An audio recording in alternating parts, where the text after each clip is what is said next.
Alright, so in this little video, I'm going to be coating my screens. This is my scoop coater. I use a bowl scraping spatula to clean the scoop coater after. I use a little ink knife or icing knife. Here's what I do. I have a big gallon. I use Nova, a Xenon Nova. I have a gallon, and rather than trying to use this big gallon to fill up the trough scoop coater, and then, you know, it's cumbersome. So what I do is I have an old quart container, and actually I need to clean the edges again because it does get, but usually you can just peel it off. Yeah. Anyway, so there's all that sludge from the corners or the edge. Here's what I do. Well, first I use to give this a good stir, but not too much because you don't want to work too many air bubbles in it.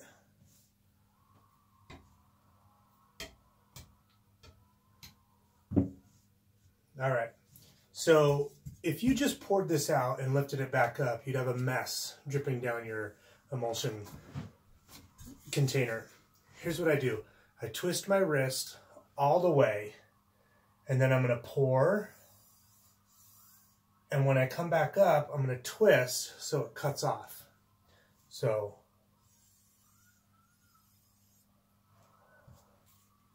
usually I'm left with just a little bit, and I wipe it off. That's how you end up with that smudge or sludge around the edge. So I'll go ahead and put that lid back on. Now I use the sharp side. There's two sides to your scoop coater usually. A thick side to lay down a thicker bead of ink, and a thin side. I've just always used the thin side. So I do, on the ink side, I do 2 coats. Well, I do 1 coat, flip it, do another coat on the substrate or shirt side, and then another coat here. And the idea is you put it down and then put this one down, and it pushes some of the emulsion back this way. And when you flip it back around and do it this way, it pushes it back to the other side. So you actually have a thicker stencil here, ideally. So one hand, I see a lot of people building things and saying they can't do it without 2 hands. To me, 2 hands is awkward almost. Not to say there's anything wrong with it. If you can do it, great. And my house is not level, so I have this wood stick here to try and level it out a little bit. But you grab the scoop coater in the middle, lean your screen forward to meet the edge of the scoop coater, and then you tip it back and let the emulsion fall to the screen, and then you just bring it up. Okay, then you spin it around, and these edges, I don't bring the edge all the way so it rides on that. I just let it ride on the edge of the scoop coater.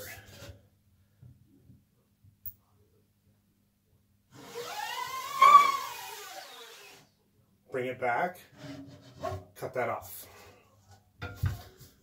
Tip it forward, lean the scoop coater in, tip it back to get the emulsion.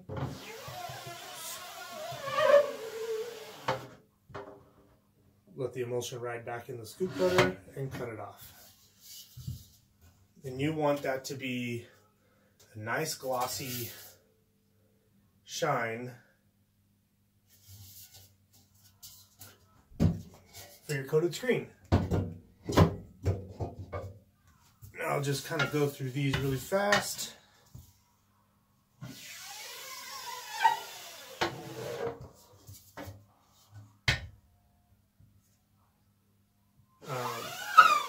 I have always coated my screens this way, whether it was a white ink,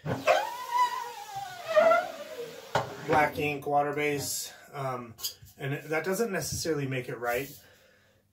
If I'm coating a 110, 110 screen, and I know it's going to be used for white. Sometimes you could label it white so that you know that you coated it differently.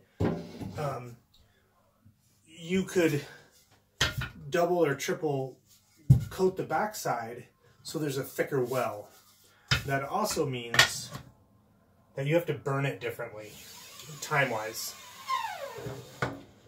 because the stencil's thicker, or the emulsion's thicker. It's also known as EOM, emulsion over mesh.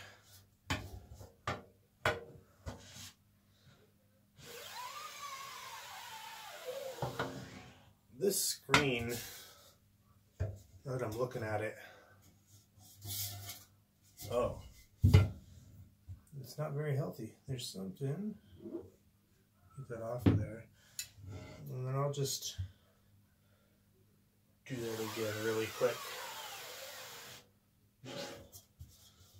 One more little coat's not going to affect much, but I should make a note of that.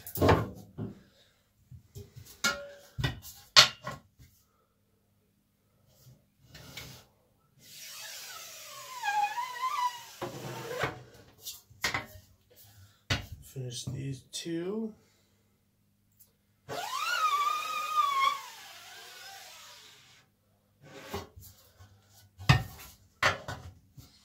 In the beginning, I tried building the stop block on an old dresser to where you set the screen against it and it won't slide, which worked, and using two hands. It was just awkward to me. I have pretty good dexterity, so doing it with two hands was just a little odd. When I can just do it this way, I can tilt and move and drive the screen with this hand, but yet manage the scoop coater with the other hand.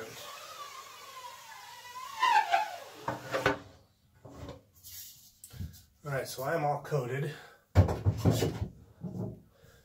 This is in my dry box with the big old fan. Actually, I'm going to wait to turn that on so it's not too loud. Take my emulsion container, and you may not be able to see this very well. This may be awkward because this is not the hand I do it with. But I just let that run down.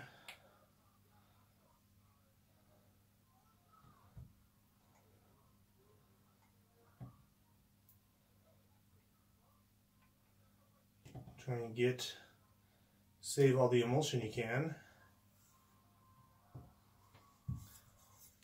And then I'll take these to the washout booth and put water in it so that it doesn't harden. Go ahead and close that up. Close this and I'll turn on the fan.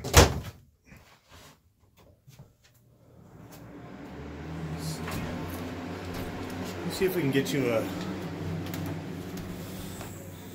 shot of that. Yeah. The shop or basement shop, whatever you want to call it, it's not pretty at the moment.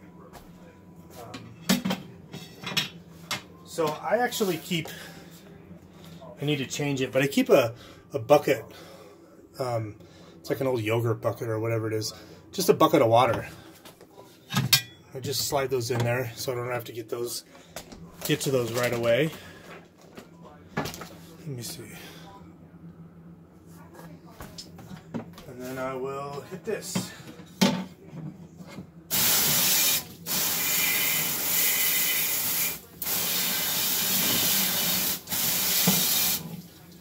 I just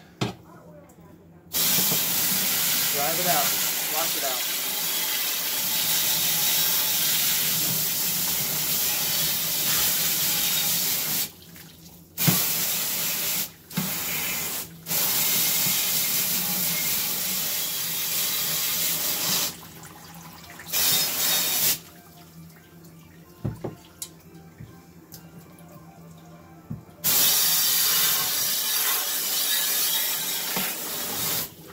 You you got to be careful of, or I do, I use angled aluminum as my screen seat, I guess you might call it. I got to be careful not to bang the edge on this to make a dent.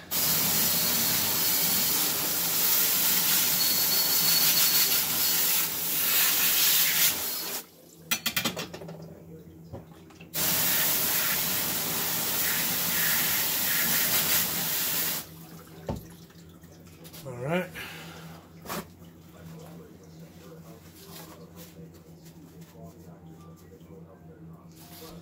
Turn that off a little.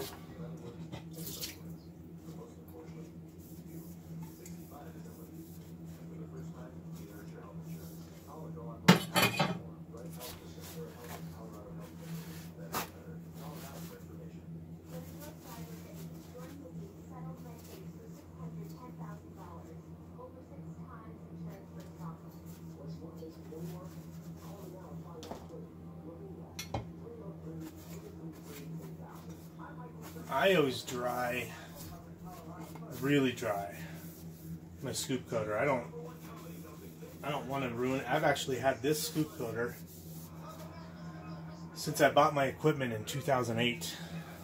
This is the original scoop coater. The only thing I've actually kind of dinged this once, and I used a super fine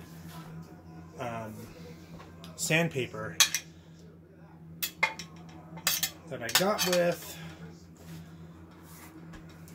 I got it with something else to file down stuff. Let me see if I can find the what grit it is. No, it doesn't say, but it is super fine. But I'll just run that along that edge. To get any burrs off. And I've had that scoop coater, like I said, since 2008. So that's coating screens. Those are now in the box drying. I actually set up on the side a timer, and I set it, well, there's 46 minutes left, so I set it for about an hour, I think it was, maybe 50 minutes. So when that goes off, I'm pretty positive that they're dry. I'll come in and kind of check them. Sort of depends on the humidity, temperature, all that kind of crazy stuff. So anyway, that's coating screens and how I do it. Let me know if you have any questions.